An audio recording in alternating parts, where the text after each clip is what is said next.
Welcome to episode 50 of the Re50 podcast. I'm your host, Bradley Charbonneau. It's probably Thursday, once a week. I have a secret this week. I suppose if I tell you, then it's no longer a secret, although it's our shared secret. You can keep a secret, right? But really, I don't care if you keep the secret, because the secret I'm giving you is a secret of process, of methodology. And the true power of the methodology is in the implementation. So last week, our own Cora Hollander from Utrecht Toastmasters, she said she gave away all her secrets, she said, after she gave away all her secrets. She gave away her methodology. Here's how I do it. 1, 2, 3.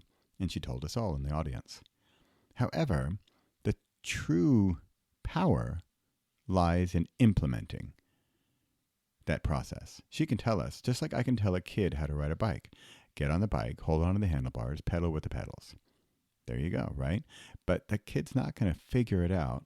It can theoretically think about it, which I don't know if kids do much of that, and talk about it a lot and read books on it. But until she gets on the bike and figures it out, and then figures out important things like gravity and falls down, then that theory is just that. It's theory.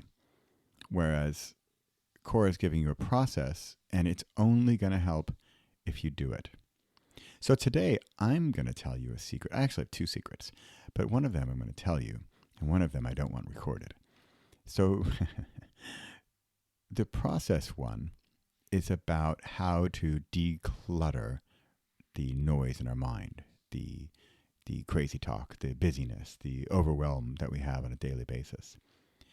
Now, again, this is a process, so I'm not going to snap my fingers and going to declutter your mind. It's a process. And if you follow these steps, then you too can achieve such clarity.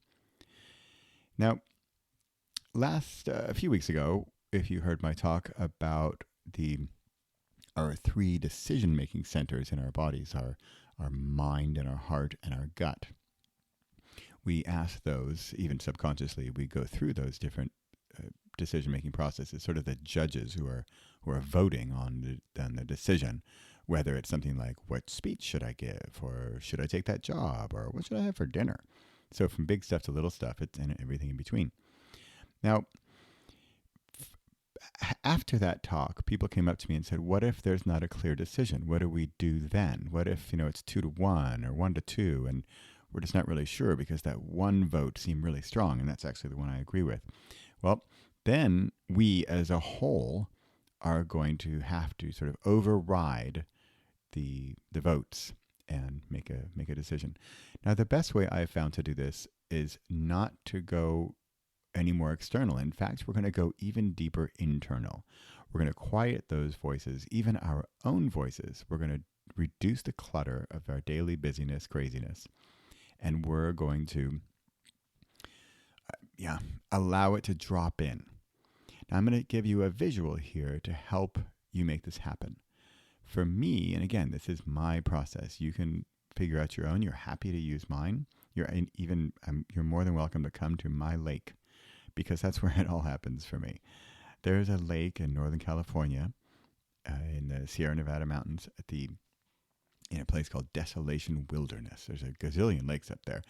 Now, by the way, that's one of the secrets I'm not going to tell you, is the name of the lake. But we're going to step into the lake, and if you could just come with me here for just a few seconds, we're going to walk into this lake a few steps, maybe 10 steps, up to our knees in water, and it's warm, and it's basically like a warm bath, and feels just divine. And around us, normally, there's lots of kids and families and dogs and people and little rowboats. The lake's very small. You can swim to the other side. And the blue sky is a deep blue, and the white clouds are like puffy cotton candy. It's quite a mesmerizing place. But today we have it to ourselves. And today we're all alone, because we're going to focus on the sand. Now, by the time we've just walked out there and we rustled up some sand on the floor, on the lake bed, but now it's ready. It's clear. The water's clear again, and we can see our feet. So we are going to intentionally rustle up the sand. Here we go. We're going to rustle up the sand with our feet, move your feet around, jiggle them around, and we're going to make the sand float around.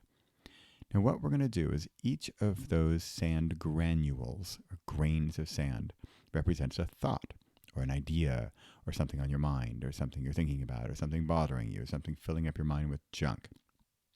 And we are going to watch them float to the bottom. Now as they do that, we're not getting rid of them completely. So don't worry if one of them is, what am I going to have for dinner tonight? Don't worry, we'll get you dinner and you'll figure it out. But for now, for these few seconds we have here together, we're going to let that one slide. And everything else, just watch it fall to the ground. Watch it. They sort of shimmer and shimmy and glitter. And some of them are sort of golden, sparkly. Remember, we're in Northern California, land of the gold rush. So once in a while, meaning once in a while, even in the few minutes that we're going to do this, there's going to be some gold flakes that you notice more than others. Now, while you're busy and focusing on not thinking about what you're going to get at the Albert Heijn and letting it go down, follow it down to the bottom, there it goes, Albert Heijn, I'll get you later, then up above, there's going to be some glittery gold flakes of sand.